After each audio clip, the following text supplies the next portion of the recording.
Hello, amazing entrepreneur. It's Tash Corbin here, and welcome to another episode of the Heart Centered Business Podcast.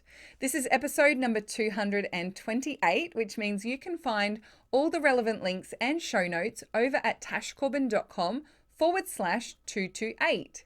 In today's episode, we are going to be answering the question, where do you go to get help when you're first starting a business?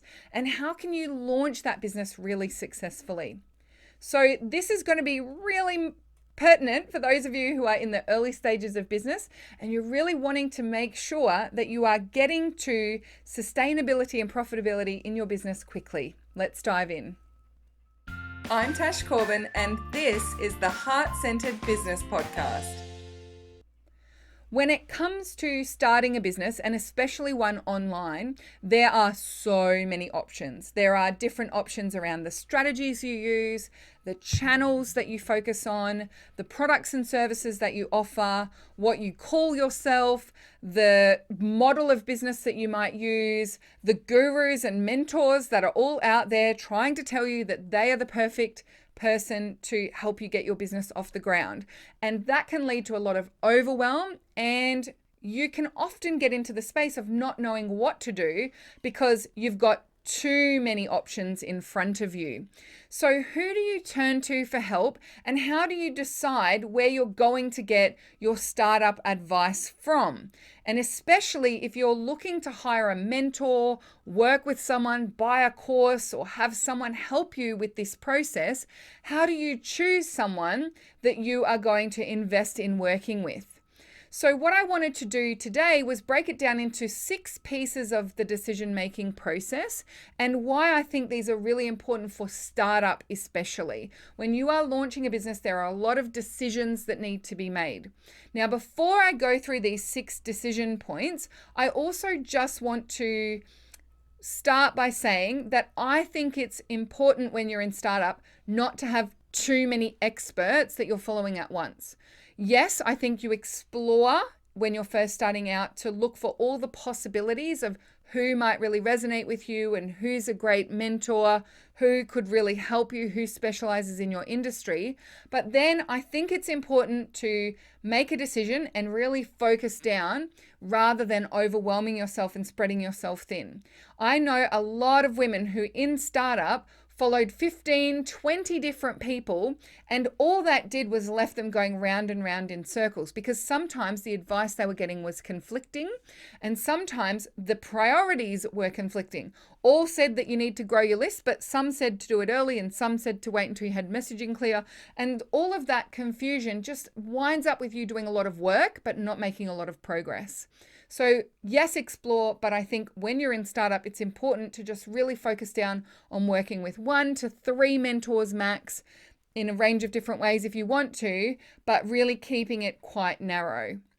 So tip number 1 is not to pick the first person that you discover. Now, I made this mistake. The first ever person that I discovered who helped people starting a business is the person I paid $4,000 to because I didn't realize how many options there were out there. At that point in time, I was working in corporate. I wasn't really on social media that much. I had had limited exposure to the business coaching world, business mentoring, and particularly people who helped startups. I came from a consulting background, and so the types of business consultants and business coaches that I saw in my industry really worked with large-scale organizations and mostly production-based organizations, factories and manufacturing and all of those sorts of things.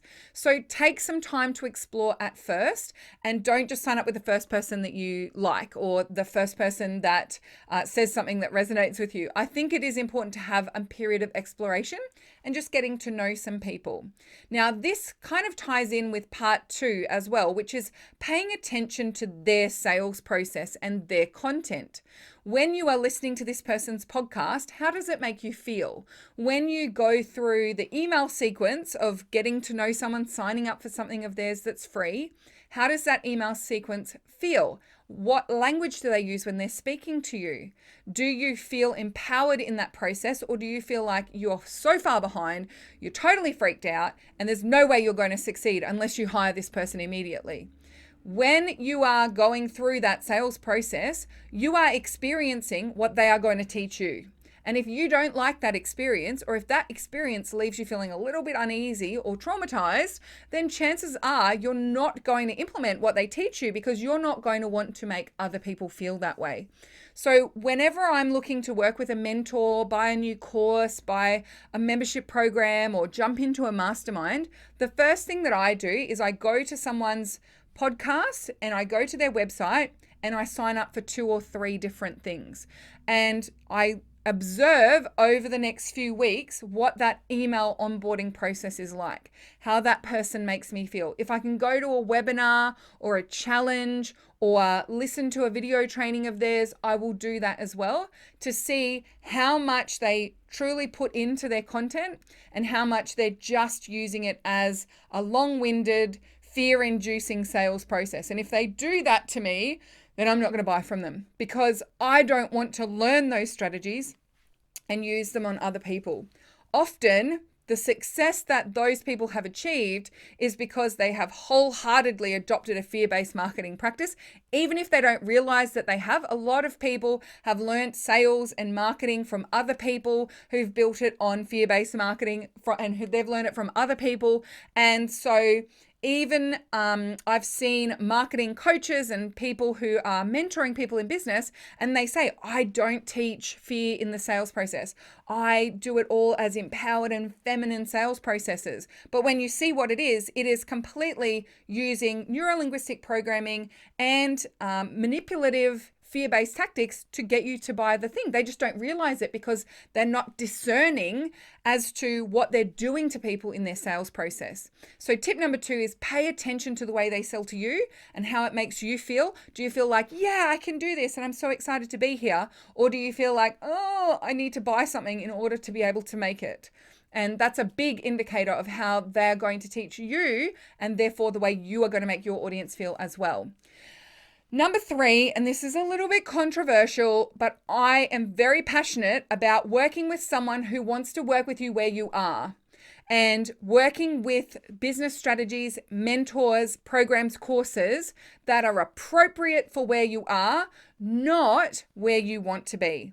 I understand that it would be magnificent for you to have a $25,000 ads budget and a team of 10 people and to be able to have a 100K launch in the next couple of weeks. I totally understand how amazing that feels.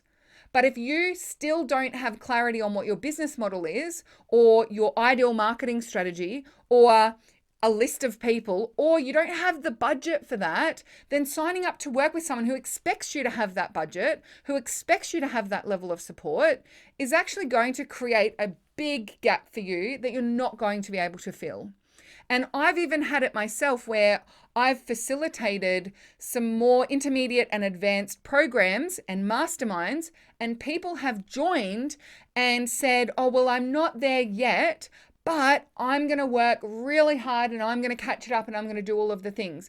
And most of the time I'm able to say to them, look, this isn't appropriate for the stage of business that you're at, and redirect them somewhere else. But sometimes I haven't even known. I even had someone join a mastermind of mine and she lied about how much income she was bringing into her business because she thought she could make the big leap.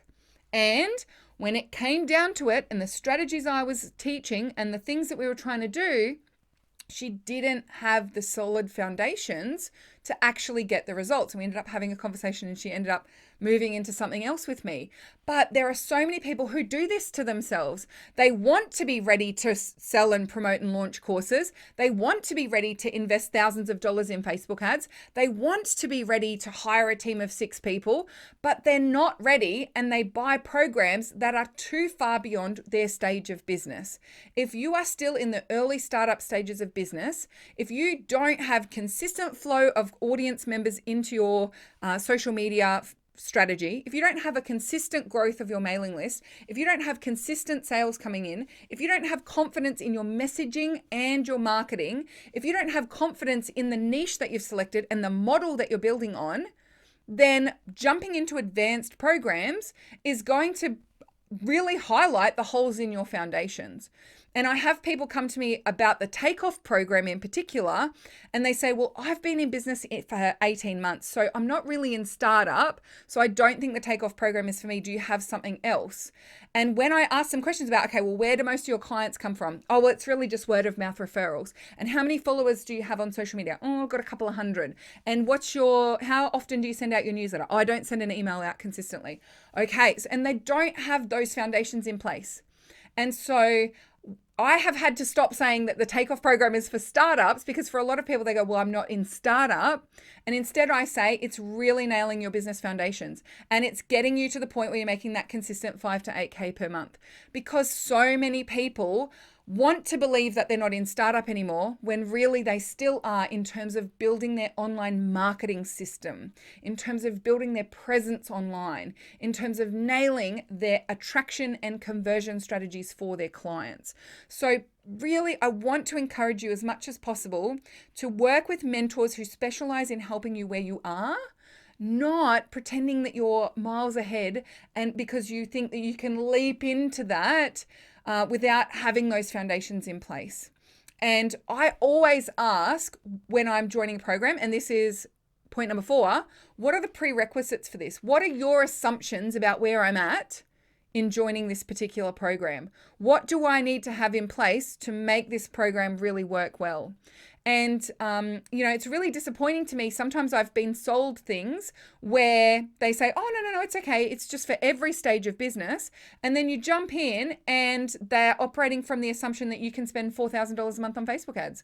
And when I joined that particular program, I had no budget for Facebook ads. I was like, I could maybe spare a couple of $100. I don't have consistent clients yet. How am I supposed to find $4,000 a month? And I bought the program. The program was only $1,000. And yet there was an expectation I was spending multiple thousands of dollars a month on Facebook ads. And when I asked the person before I joined the course, what are the prerequisites? What are the minimums? What else do I need to know? No mention of the fact that I was going to be asked to spend $4,000 a month on Facebook ads. And, this is a whole nother aside, they had a 60-day refund window, but you had to show the receipt for your Facebook ads that you'd spent over $5,000 on Facebook ads in the 60 days.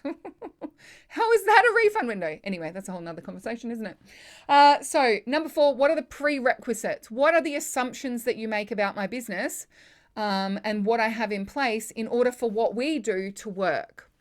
Number 5 is a range of different things that you just want to consider depending on your specific situation. So for example, if you are a health practitioner, you might want to work with someone who specializes in helping health practitioners, because especially in the world of like psychology and other specific medical spaces, you need to have certain things in place and there are certain rules that apply to you in your marketing. So for example, not being able to use testimonials or not being able to advertise in certain ways. If you are starting a network marketing business, someone who's actually specialist in helping people start a network marketing business, because usually you have regulations and rules to follow. You can't promote on social media, or you can't talk about certain things on social media. So it's best to work with someone who is familiar with your industry as a minimum, but also, if you can, someone who has success in your industry may make it more effective for you getting that help when you're first starting out. You can also look at things like their specializations. So if people are starting a product-based business, if you want to sell candles or bath bombs or shoes or handmade wallets, I'm not the right person to mentor you in your startup journey. Sure, I can help you with some of the social media stuff and listen to my podcast, because most of this can be applied to service and product-based businesses. But I say to people, don't join the takeoff program, because it's specifically about selling your services as a coach or a mentor or a trainer or a web developer or a graphic designer. It's about selling services and moving into digital products eventually, like courses and memberships and those sorts of things, but not physical products. And so you want to make sure that if you're going to work with someone, you understand what their specializations are, so that you have that information to decide whether they're going to be the right fit for you.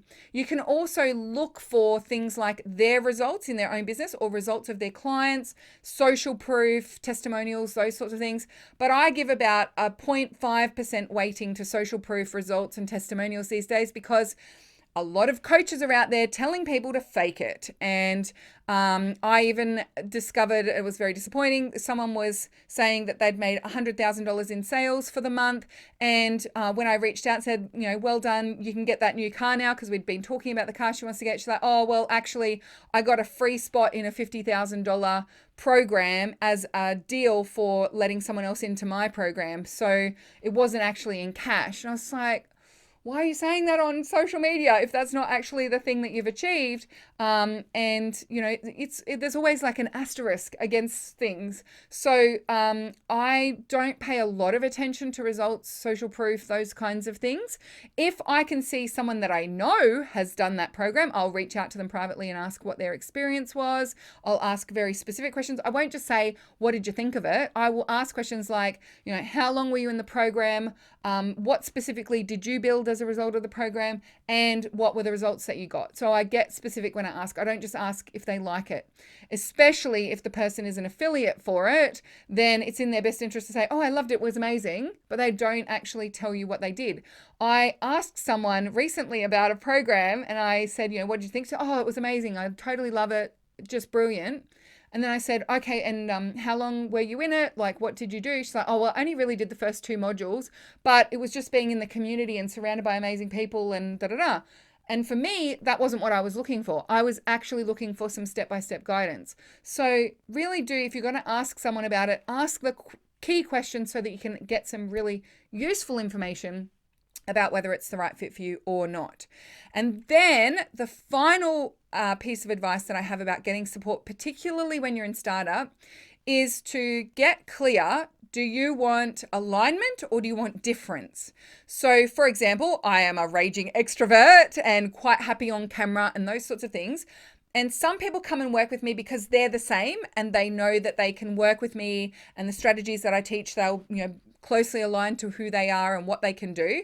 But I also have a lot of people who work with me who come to me as a business mentor because they are the opposite. They are introverted and they're not as confident on social media, and they want to kind of expand their comfort zone and experiment with some more forward-facing, video-based strategies, all those sorts of things. So I want you to just take some time to reflect. Are you looking for someone who's really similar to you so that you can model what they've done and design your business in the same way that they've designed theirs?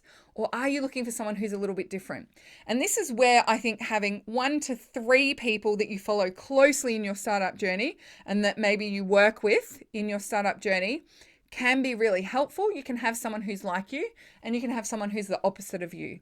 And that can be really helpful to give you that balance and nudge you out of your comfort zone, but also make sure you've got someone you can model from who is more aligned to who you are and how you are going to show up as well. Now, as a little bonus on this episode of the Heart Centered Business Podcast, I have a free resource for you, especially for those of you who are just starting out.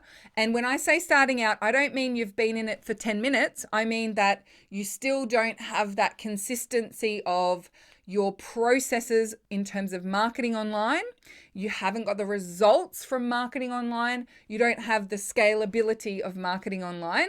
This resource is called Fast Track Your Startup. And in it, I take you through the key foundations that you want to actually get implementing as quickly as possible so you can start making money quickly in your business. By doing this and getting that money in quickly, you can then make some decisions about the model and the messaging and the niching because you've got those solid foundations in place. So just head on over to the show notes of this episode at tashcorbin.com/228 and you'll be able to access that free resource there. And as always, come over to the Heart Centered Soul Driven Entrepreneurs Facebook group. Use hashtag podcast. Let me know that you've been listening to episode number 228. And I'd love to know what are your questions or light bulb moments or decisions questions as a result of listening to this episode of the Heart Centered Business Podcast. Now, something I haven't done consistently on this podcast, and I'm going to ask you to do today, is asking you to review the podcast as well. Whatever you're listening on now, if you can find the reviews section and give me a review, make sure you let me know who you are so I can give you a shout out. It would really help me to get this podcast in front of other people. It's how people get to find the Heart Centered Business Podcast.